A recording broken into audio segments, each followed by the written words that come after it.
For more on what we can expect moving forward, I want to welcome on economic expert Dan Eberhart, the CEO of oilfield services provider Canary. So Dan, when we look at this debate regarding mail-in voting, exactly what it is playing into the election, it's become kind of the central issue that the two campaigns are talking about. Is the threat posed by mail-in voting legitimate?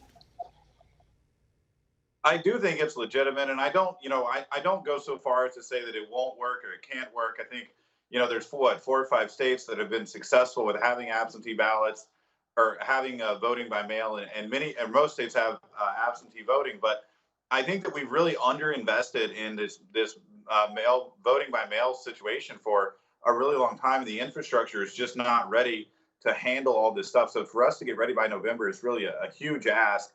And it's something that Republicans and Democrats alike, local governments and state governments have underfunded for quite a while, many, many years. I think you bring up a good point, and it's not the idea that mail-in voting has necessarily failed in those 5 states that you're talking about right now, but there are individual instances when you look across the country of things that do go wrong. And I think a lot of people are worried about exactly what you're saying. To implement a completely new system 3 months out from one of the most important elections of our lifetime, it has risks. I mean, it's as simple as that. And I understand that people don't want to go out to the polls.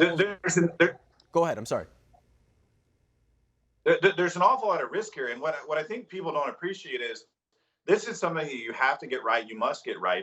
And this is really something that's best planned with, immediately following this election, planning for the 2024 election or even the 2022 midterms when there's time and people can have professionals, can look at stuff can be properly funded, and systems and infrastructure and architecture can be put in place. One statistic that's remarkable to me is 112% of the eligible voters in the LA County are registered to vote. That's 112%. So that just shows that the voting systems, the voting rolls have not been kept up. They haven't put the money into making sure the lists are accurate. They're just going to mail these ballots to people that have passed away, have moved on, the kids are at college, whatever.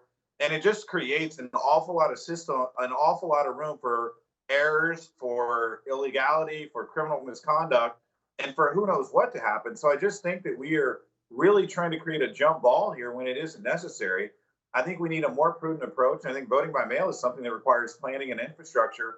We can't accomplish this with a Hail Mary and expect to have a normal election where we're going to know the consequences. I think there's an awful lot of risk here. And Dan, when we look at the election too, I mean, I understand that the coronavirus pandemic did change things up. There are going to be changes going into it. Of course. And I understand that. But is there maybe a more relaxed type of position that wouldn't require universal nationwide mail-in voting? Could they possibly just open up new polling centers so that there's not big congregations of people? Could they maybe go other avenues? Or is this about something a little bit more than just getting the election results on election day? Is this about kind of pushing an agenda item, do you think? I think this is definitely about pushing an agenda item for the left. And I think that, there's been a lack of conversation around, look, let's have social distance voting. Let's vote over 3 days instead of 1 day. Let's have some kind of system that makes more sense. But I think it really comes down to for the election to matter and be of consequence, and for us to have election integrity, the voter rolls need to be more up to date, and there needs to be systems and safeguards in place so that there's not just rampant fraud. And this is why the left keeps pushing this issue, because they think it's something that makes sense on face. But I think when you really look at it and you really study it, there's an awful lot of questions from the right about how this can be done systematically and preserve the integrity of the upcoming elections. And I think it's important.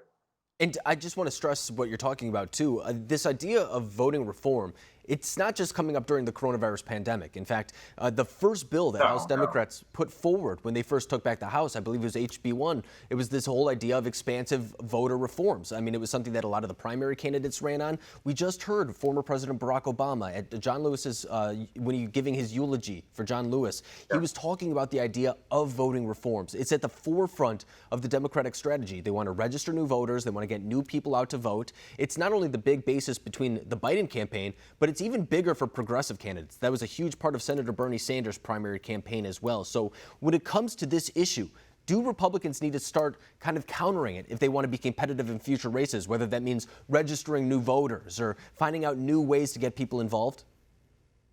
Republicans absolutely need to be more focused on voter registration. This is something that I think Bernie Sanders, AOC, and several other progressives, members of the squad, have been very, very effective at. And the Republicans typically lag behind. Absolutely, we need to be putting forth more effort.